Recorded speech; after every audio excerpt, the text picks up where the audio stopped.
Yeah, good morning, my people. I don't know what time it is, where you were, but it's a good morning anyway. So today we're going to talk about Victor Osimhen and Lukman Palaba. Of course, I'm sure you guys watched the last AFCON match between Nigeria and Mozambique.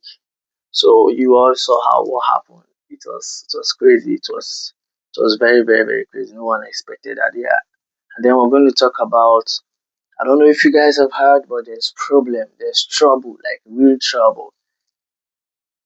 When I mean real trouble, talking about World Cup, the World Cup that's going to be held in Mexico this year. There's serious trouble because a lot of dead bodies have been found at one of the stadiums that is going to be um, um, hosting one of the matches or some of the matches that are going to be played at the World Cup, which is the Estadio Akron in it's so crazy. It's Guadalajara. I don't know if I pronounce it well. Guadalajara, Mexico. Estadio Akron. You can go and search about the stadium. You see how it looks like. But then, of course, in your screen, you're going to see it right now. Just look up there. You're going to see an image of it. Yeah, that is Estadio Akron, one of the major stadiums that is going to be used for the 2026 World Cup. We're gonna talk about what happened, whose dead bodies are those, and how comes they found the dead body very close to the stadiums. What is going on? Are we safe? Is the 2026 World Cup safe for everyone that is going to attend? I don't know if I'll attend. I'm not sure. Are you going to attend? Are you going to go? Let's get some details. I'll make you know if you decide or make your mind.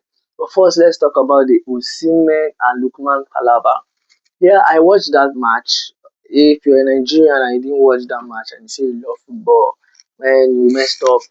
I know Nigerians, we don't like it when we're disappointed, and I know we expected much from our the Super Eagles of Nigeria to qualify for the World Cup, but then they didn't, which is actually I find actually crazy. And this two straight World Cup doesn't make sense. So I see the spirit, the fighting spirit they're having at this AFCON as a very good fighting spirit. If they had put in the work, put in this kind of spirit, this kind of energy, this kind of mindset, I'm sure we'll have qualified for the 2026 World Cup. But everything happens for a reason, though. But then, as a Nigerian, as a football analyst, as a fan, top fan, I'm very disappointed. I don't know about you that we didn't qualify. But having said that, yeah, it won't stop me from watching the Super Eagles play because it's passion. It's all about love I have for my country and the game. You understand that round object. So yeah, we were watching this game, and then as we all know, Lukman has the highest assist so far by far in the AFCON, and that is some crazy shit. That is top. That is top. That is top notch. That is Lukman in form, and we all appreciate him for that, for putting the effort. In fact, Iwobi, let's not forget about the young man Iwobi. That has been exceptional, giving daring passes, straight direct passes that hit the defense hard and makes like breaks any defense that we have been facing the AFCON. Imagine Tunisia. Those guys haven't considered a goal since the World Cup qualifications. Not until they met Nigeria and we banked three good goals in their net. Thanks to all those clinical passes and then the movement. So now you see, Lukman. I wouldn't say Lukman is a selfish player. If you ask me, I wouldn't tag him as a selfish player. But then it's now clear that Lukman is among the highest goal scorer contenders right now. Let's be frank. I think he has 4 goals. I don't know if he's the second highest goal scorer right now. Yeah, I think he's the highest goal scorer right now. The second highest goal scorer right now in the AFCON. And then Mosima has been too anxious. Let's be frank, he has been too anxious. Always hitting the upside, always falling for the upside traps, always too eager to go in and score. not patient, not waiting, not reading the defensive line, the offside traps has been set. That is always set, and then make the right runs. He forgets himself. He forgets himself rather, and makes those runs too much before the passes. He's not patient to wait for the passes. And then we all see that a couple of his goals have been ruled out for offside due to that fact. And then you also saw some chances he missed with the head, and we know how good he was. It's a clear cut chances. Of course, what I'm saying is Osimhen is the architect of his own problem right now for not having the highest goals so far in the AFCON. So now his beef with Lookman. I know Lookman. I'm not going to be biased. I love Osimhen with all my heart, all my mind. I'm one of his number one fan. In fact, I wanted him to come to Barcelona ahead of Alvarez. Go ask anyone who knows me, who have told this, who will argue. I say Osimhen is better than Alvarez in the Barcelona squad. I didn't say in general because we all know that Barcelona right now we don't have any attacker that is clinical with the head. Lewandowski is no more limping, is of age, is an old man. We need an attacker that has strength, is strong, and uses his head very well. Imagine those area balls that keep coming. Yamal keep bringing. Even Rafinha, we don't have any attacker that can use his head well to score those goals. I'm talking about strength. That guy is a fighter. He can hold off two defenders, and he's fast. You cannot take the defender unawares when you're joking and playing with the ball in your 18. He comes back, tracks back to defense. He still has that speed to still go back to attack. He's good in positioning. But then if you take Alvarez, Alvarez is a good nine. Of course, I love Argentina. Messi, is my boy. Whenever we play the World Cup, whenever there is a World Cup, sorry, if Nigeria is not there, my favorite team is Argentina always. But when Nigeria is there, of course, Nigeria all the way. Then I put Argentina second. So you should know that I love Alvarez, but I'm just saying it for my club. I think that is the best. So to show you how much I love Sime and I respect the man, he's putting so much effort. But then, but then you fighting Lukman over failed passes that he has refused. You obviously saw everything. There was a pass where Lukman was supposed to give Akko Adams, not even Osimhen. Akko Adams was free. He should have passed that ball. He delayed. He was like, no, should I pass this ball to Akko? No, I can score this goal. But Akko was right in front of goal. He was in the proper and the perfect position to score that goal. Why don't you give the young man to score his goal?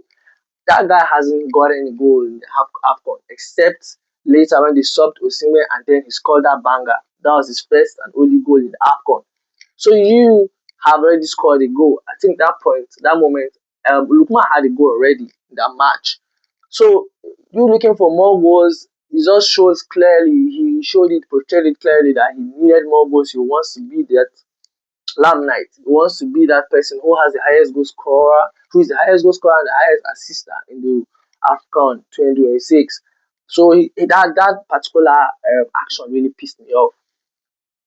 Akko Adams, you all know Akko Adams doesn't talk, doesn't complain. He's so humble, and I feel because he's just coming to the Super Eagles, he hasn't even played up to 15 matches with the Super Eagles, if I'm not mistaken, or 20.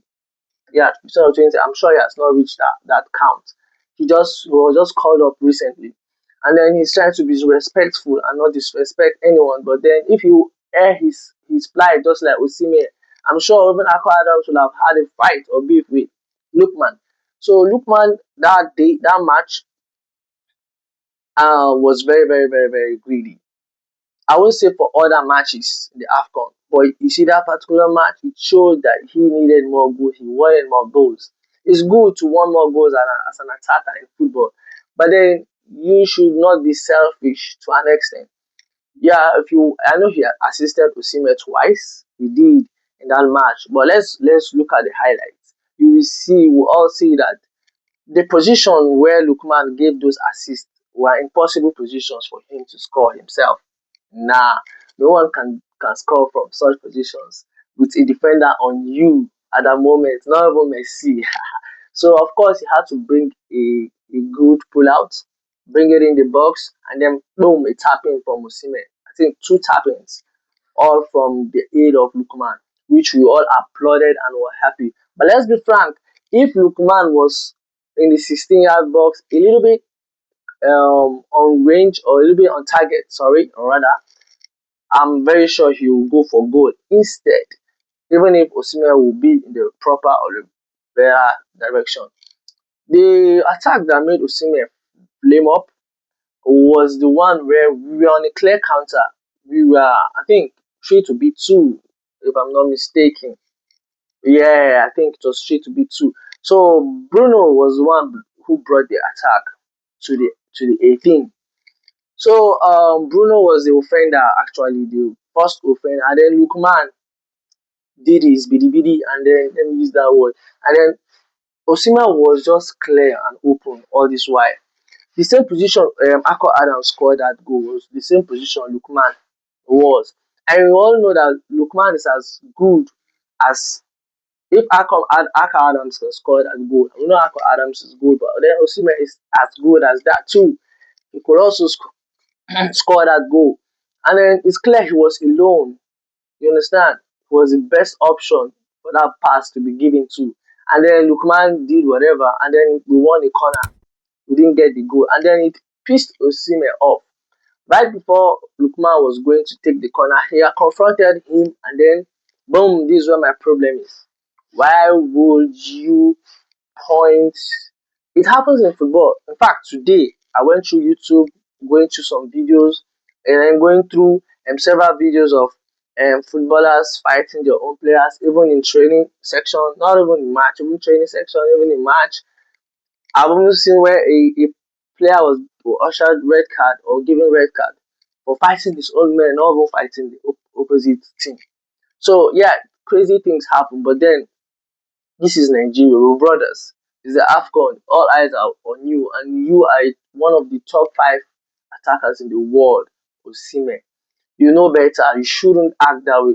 And we all know Osimhen has anger issues. Yeah, if it were a player like Iwobi that flamed on someone, we will see as this is not normal. We'll see that no, this player really got to his nerve to his nerve to the last point.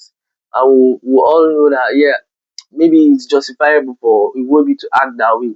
But we all know Osimhen had an issue with Finidi George. I'm sure Finidi George will be sipping his cocktail and smiling like, yeah, I'm making a point. This is what I was talking about. This is what I told you guys about this boy. This boy is so proud and has so much ego.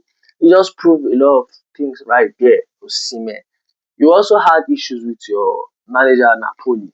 We all know that, and from what I gathered, he also has an issue with in Galatasaray, all these anger issues currently.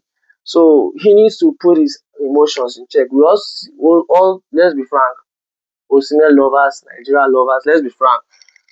If you observe Osimhen, each time he's not giving the pass, or the pass doesn't come to him, maybe he feels the pass wasn't correct or it wasn't brought the right time. We all see that he flames up. I know you have passion for the game, you have love for your country, and that's why you act like that. But then the other ways, I have anger issues, but then mine is not like Osimhen. Hey, mind you, everybody has anger issues. But then mine is maybe when you provoking me for a long time, and then one day I just react. You understand? But I don't react well. I might be angry for you for a long time, but I don't get easily angry. But when I'm angry with you, I can be angry with you for a long time. But when I forgive you, I forgive and just let go. But then everyone has his way of reacting to things, right? But then it doesn't mean your reaction to that thing is right. You understand? Doesn't mean my own reaction to what I'm doing is right. Not justifying by saying everybody has every his way of reacting to things. No. And then he came to meet Osima like, calm the fuck down. Oh, effort, calm down, calm down. And then Osima was like pointing Ndidi. She stepped back. She didn't come close. She didn't even talk to him. You feel me? That was messed up. And then when it came to Lukman, I like calm down, don't mind him, don't listen, don't answer or don't respond, don't respond. And Lukman was chill. You understand? Even if you're right, you understand, in this life, even if you're right, if someone, okay, let me take for example, if someone kills your mom and you know who killed your mom, and then you go and fetch this, I won't use the F word, fetch this person, and then, and then you stab and then you kill him, what happens then? You get arrested and life sentence. So in some country you also die. Who kills by the sword dies by the sword. No one is going to justify. No court is going to justify the fact that, oh, you killed the person who killed your mom. No, you're going to kill it too. You're going to take the law is going to take its course on you. So this is what I'm talking about. Not because you're trying to make yourself known. You're saying the right thing and you take it the wrong way. Of course, Adema Lukman needs to do better. Yeah, he has the highest assist, he's the one assisting more. But then, like I said, that particular match, he was so selfish. I won't talk about other AFCON match, but that particular match, it was so clear. And if we're all sincere, when they subbed Osimhen off, because he was out of the game, he wasn't having the vibe, he was angry, and that's what all these things does to you in a match. You fight with your own partner, your own player, and then it affects you mentally, and then you guys won't perform. You yourself, there's very angry and aggravated, won't even perform. Lukman knew how to control his temper, and that's what is very important. And that's why he was still left in the game because he was still composed, he was still playing the ball. But look, Osimhen wasn't, he couldn't, and then he was subbed off. I think 5 minutes later. And then if you watch, whilst Osimhen was subbed off, um, watch this guy's game, Lukman. Go back to the match, to the replay or the recap, and then check after the sub Osimhen. Check Lookman's game. He started giving more passes, started acting less selfish because the talk really got to him. Yeah, that's one thing when you know you are wrong. But then it's just like your dad shouting at you, you understand? I'm telling you, you're a stupid boy, you're this, that. Why will you do this? Of course, you get hurt because of the words you use. But then deep down, you know that, damn, I messed up. I messed up. I messed up big time. I shouldn't have done this. I shouldn't have done that. And then I got disrespected by my dad. You will feel angry. You'll be angry at him, but then you know you messed up. And at that period, even if you mess up again, but then maybe 2 weeks, 1 week, 3 weeks, that period you calm, you behave. That's what happened to Lukman. Lukman gave Akko Adams a very, very neat pass that got him that goal. Lukman of that match will play that ball. Lukman of minutes ago will play that ball himself. But then Akko was free and then he gave Akko. I'm sure Akko in his mind will be like, yeah, Osimhen, tell him when he was telling um, Lukman, tell him. But then he won't, of course, he won't show it because he'll be shooting himself on the head. It will be like he's siding so player at the moment. But deep down, because Lukman did Akko Adams same thing in that match, I think twice, and he did Osimhen twice too. So he was so selfish. Sure. But then, like I said, Osimhen needs to work on his anger. You don't need, okay, after the game, even when they subbed Lukman later, you should have met Lukman at the bench, while at the bench. Or better still, just let it go. After the final whistle, everyone is shaking and hugging and talking. That is the perfect time, or that was the perfect time for Osimhen to meet Lukman and like, guy, we need to talk at the tunnel or at the locker room. We have a lot to talk. Hug him and don't get angry, but we need to talk. Camera, of course, will be on them. Fans on the stadium or at the stadium will be watching.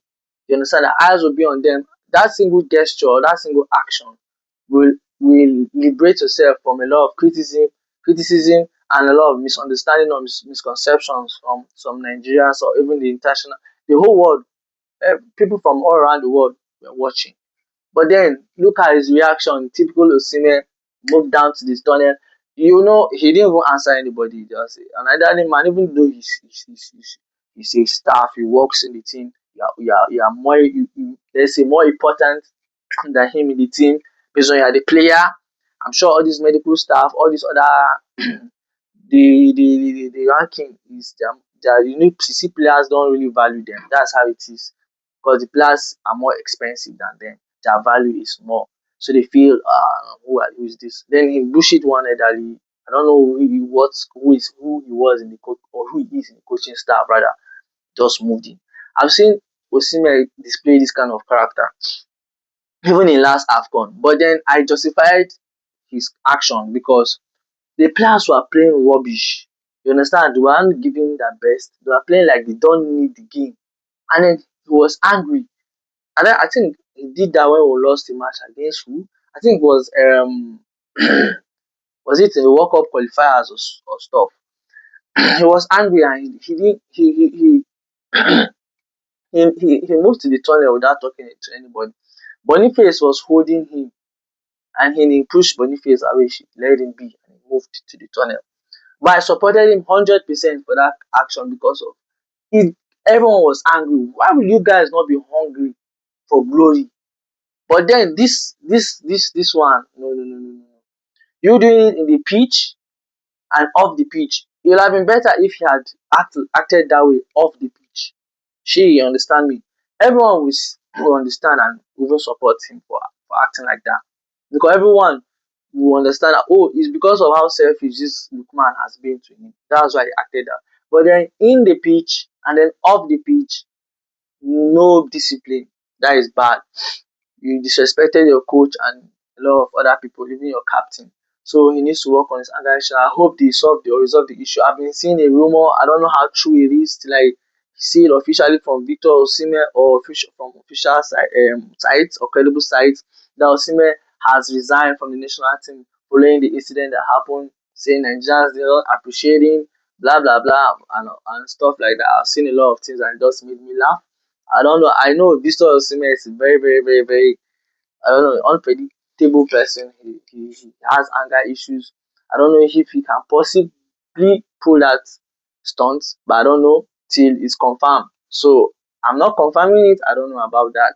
Then we'll dive straight into the other very important issue. I know say Nigeria no qualify for World Cup. We didn't qualify for World Cup, but then it's concerning because some Nigerians will still go there. There are people that I don't know if they are Nigerians in Mexico, but for one wouldn't be in Mexico. It's a messed up country. I know Nigeria is messed up, but then come on, there is a country that needs serious focus on seriously because the drug trafficking, the I don't want to mention things. A lot of things when you search about Mexico, you see the corruption is on the high side. It's ravaging. It's in fact it's preposterous. I use that word. It's something that even the Mexicans themselves are running away from Mexico. They're leaving Mexico and then you host a World Cup in Mexico.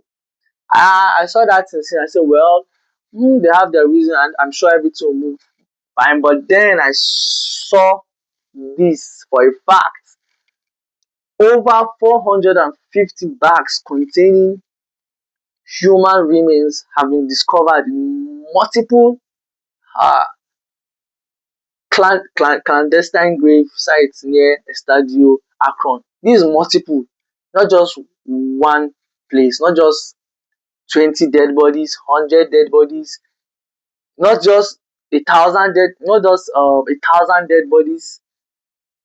We are talking a situation that is, we are talking about 130 dead bodies or missing persons that was recorded in Mexico. This issue has been long ago. They just got 130 missing persons in a country not accounted for, no one knows about. Now listen, um key details of the discovery. The remains were found across several sites including Las Agujas, Arroyo Hondo, Nextipac and Lomas del Refugio, all within 10 to 20 kilometers, about 30 to 20 miles off of the Estadio Akron in Zapopan, Jalisco, Mexico. And then the timeline says the findings were not from a single event but accumulated over several years. You see, it's not just from a, like, let me explain this. Let's say they perform an atrocity today and then they bury it there. And then next week they bury it there.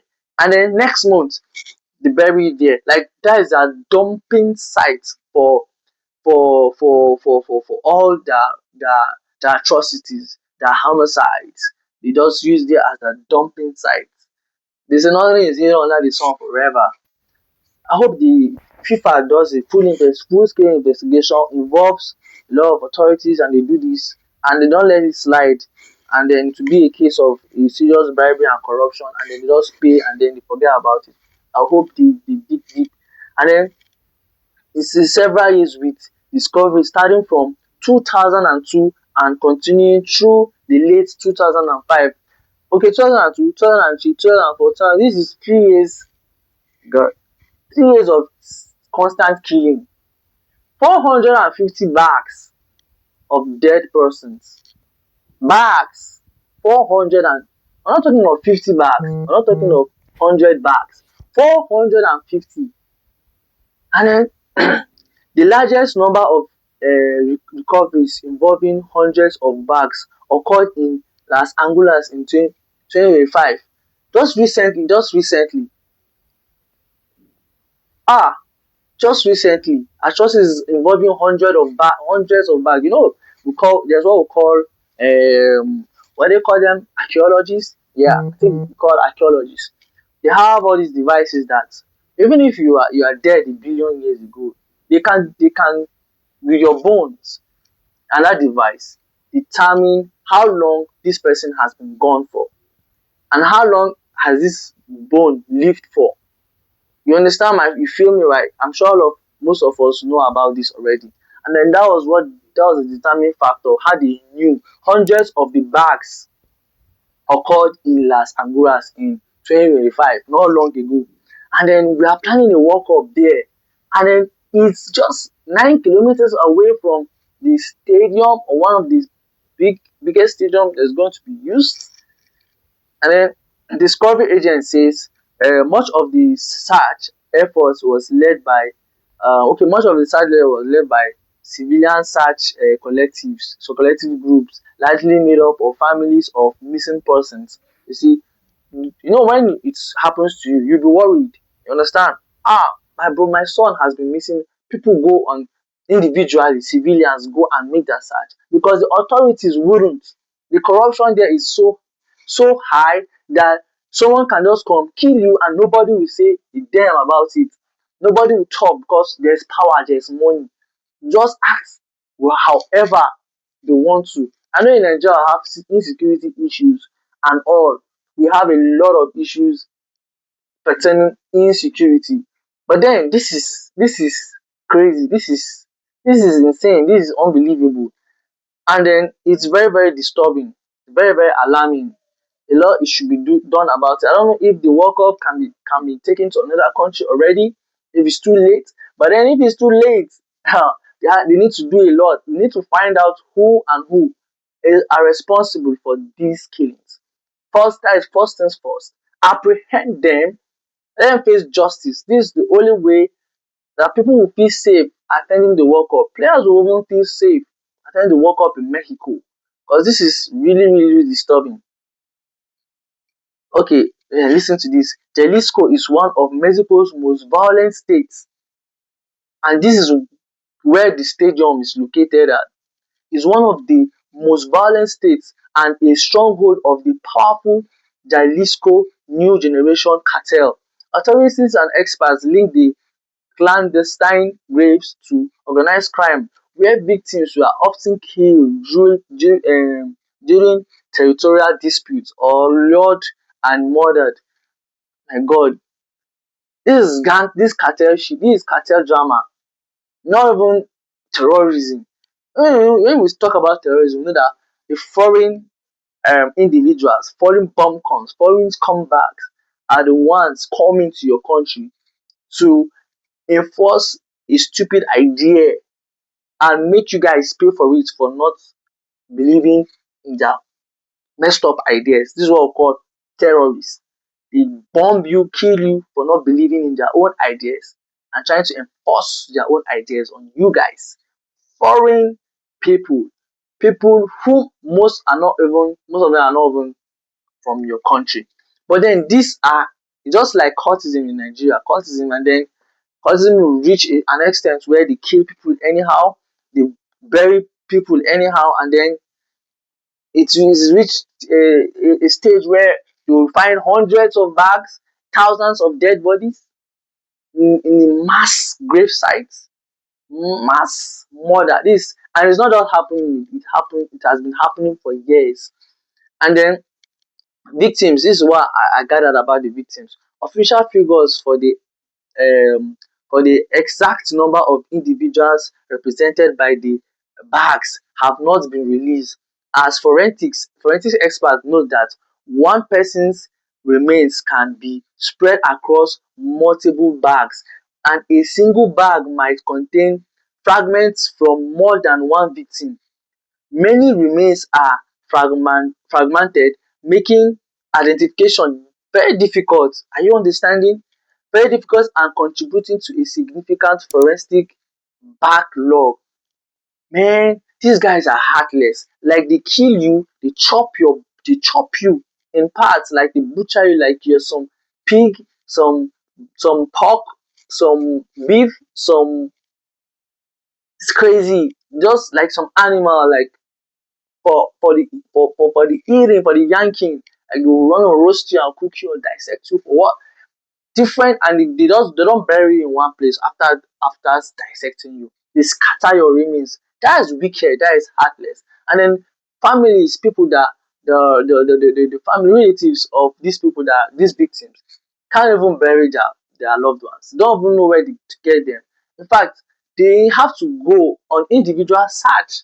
And then is this individual searching that they went for that that brought about this discovery. Not even the authorities, not even the police, not even the military, not not just civilians. How can a country not fend for its people, protect its people? Just like I've talked about my country, Nigeria. How can't you protect your own people? A country that will be corrupt to the extent where people die, people are killed, people are murdered, and then there's no one to be accounted for, no proper investigation, people just keep dying, nobody to look out for them. You take the issue up to the police, to the authorities, and they do nothing about it.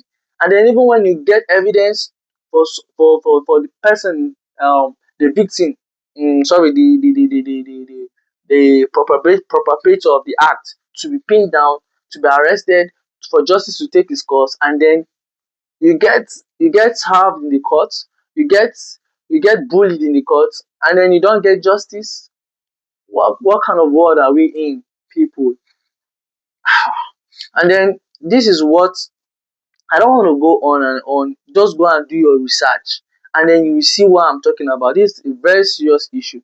Okay, local officials have announced plans to deploy a large security force of 15,000 to 20,000 personnel and install additional security cameras for the World Cup in an effort to maintain public safety. The mayor of Zapopan, the mayor of Zapopan has met with FIFA executives to address the security concerns.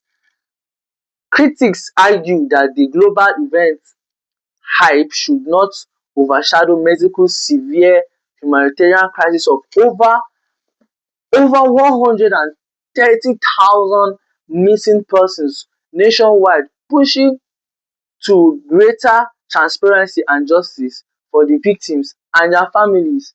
Oh, for the love of God. How will people be missing of over 130,000 missing? missing, and then nothing is done. Not even one person was accounted for or found, and then not even one crime. Oh God! Not even one crime event or incident was accounted for. No one was punished for it. No one was caught for it. No one was arrested, jailed, persecuted for it, prosecuted for it. Rather, doesn't make any sense. And then you mayor of Zaplo, what is the name of that place? Zapopan, going to meet the FIFA president, saying assuring security, no, oh God, giving 15, making available 15 to 20,000 security personnel to extra to do what? We're talking about the World Cup. The World Cup. Do you know how many people are going to be in attendance? It's a lot. The stadium and outside will be crowded with people. The streets will be crowded with people all over Mexico. And then what are we going to do with this amount of security personnel? What are you saying?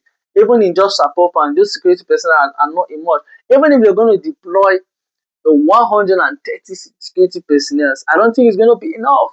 This is outrageous. If you ask me, you should take this World Cup.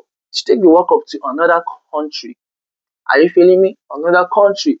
If it's too late, then they should not just let the security personnel of Mexico handle this.